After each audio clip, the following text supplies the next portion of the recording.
Welcome back to the Noel Mine. We are here October 10th, year 2012, here to speak about our second State of the Sports World address. We will speak about the upcoming NBA season.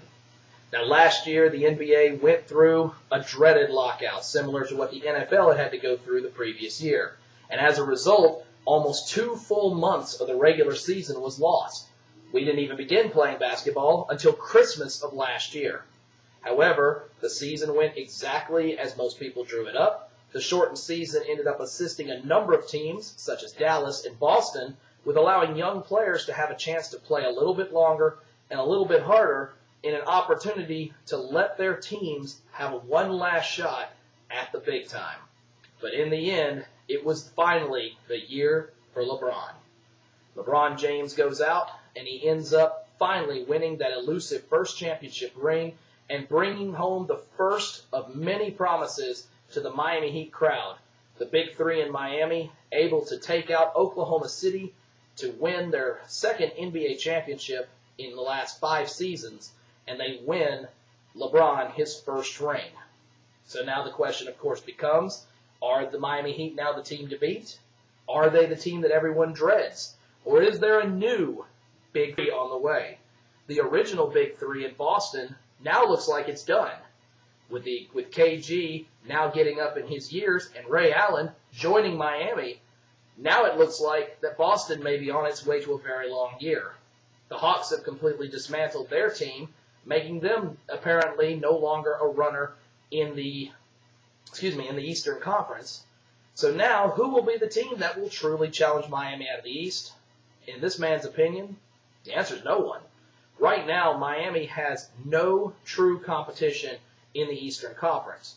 At the moment, the only team that could even remotely have a chance to defeat Miami was Boston. And now that you have a full regular season schedule followed immediately by a long playoff run, that is a lot to ask on the old legs of KG and players like Paul Pierce. Now, the problem is, of course, will Miami now get complacent? How do Dwayne Wade, LeBron James, Chris Bosh, and the surrounding cast find a way to not get complacent and find a way to get better and have the hunger and the strive to want to win that second championship?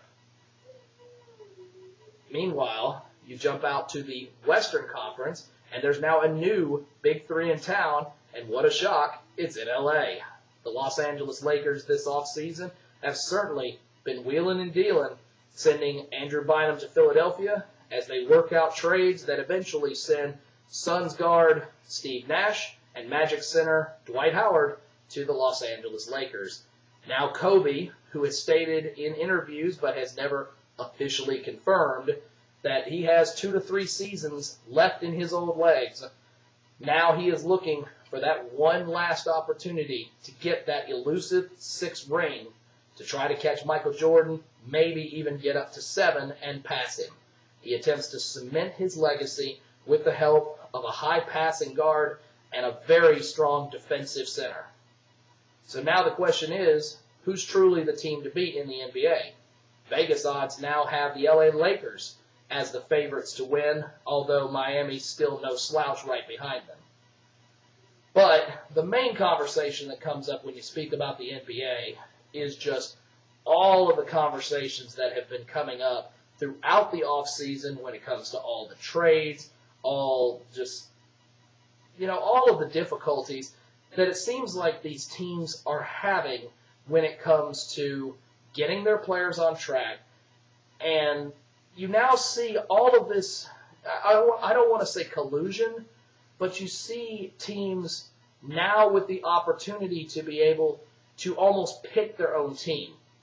Any fan would truly tell you that the NBA is now officially a player-run league, which means it's no longer the owners that have a say-so in what happens. It's no longer the coaches that have a say-so in what happens. It's truly the players. And you look at a team that made such a great run last year in Oklahoma City. Oklahoma City has a great core group. Kevin Durant, Russell Westbrook, and a number of other players. And you see teams with an opportunity to truly put themselves on the map when it comes to putting a city like Oklahoma City on the NBA map. The problem is, when you look at big-name free agents, nobody's going to want to go play in Oklahoma City. Nobody wants to live in Oklahoma City.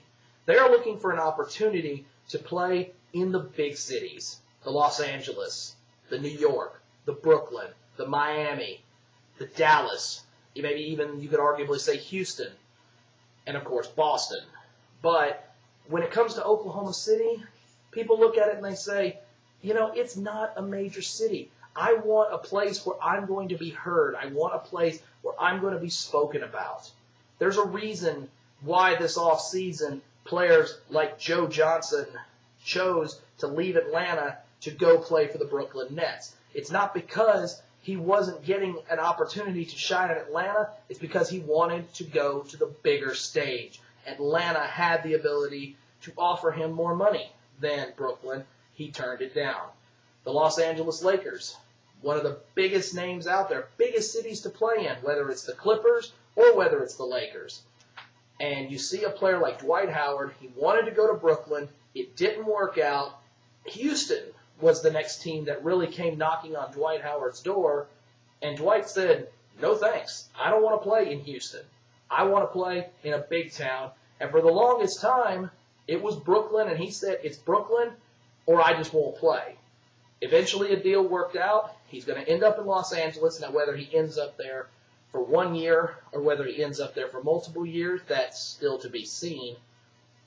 But you look at the entire state of the NBA and you say, okay, there are a number of possible contenders, but who's truly the team that has the best chance to challenge Miami when it comes to the NBA Finals? And granted, we are looking many, many months off, but I have to say that if you take the young core of Oklahoma City and you put them up against the star-studded Big Three of Los Angeles, that is going to pretty much be, in my opinion, an NBA Finals caliber series right there. Now, 2 years ago, Dallas kind of spoiled the party. Everyone said this was the year that, Kobe gets the Lakers into the finals to take on LeBron in Miami. He had an opportunity to get there when LeBron was in Cleveland. He didn't make it. The year that LeBron did make it to the finals, the Spurs stepped in the way. Now you truly have an opportunity, but you only have another 2 or 3 seasons to get that dream NBA matchup. And now all of a sudden the conversations have started up again as we approach the season, where LeBron James is now being compared to the great one, Michael Jordan. And now you have people like Charles Barkley and Phil Jackson, who of course coached both Kobe Bryant and Michael Jordan, now having an opportunity to both step in, and they have said both. LeBron has all the tools necessary to catch Michael Jordan. To me, I don't see the ability to make a comparison because the league that Jordan played in is a different league than the league we're in now. The players are bigger, the players are faster, the players are stronger, the game is different, the fouls are called differently. It's not the same game. The concept is the same, but the way the game is treated is not the same. And really, most people are going to put the comparison on the one thing that you truly can put it on, and that is championships. Michael Jordan won so many MVPs, but more often than not, he did more than that. He won championships. And right now, LeBron has 3 MVPs, but he has 1 ring. And we knew that as soon as he got that ring, we knew that the comparisons would start. Okay, he's got 1. When does the next one come? It's a matter of now LeBron having to step up and leave the big 3 out. In my opinion, this is way off of my early prediction, is I truly do believe that this is going to be the year that the LA Lakers are going to get a chance for Kobe to take on LeBron. It's going to be a great final with the Lakers winning in 6. Feel free. I know I'm going to get hate mail from a lot of Miami fans, but we'll see if you guys agree or disagree. Coming up next, we will assess the National Football League. We'll be back. This is the Noel Mine.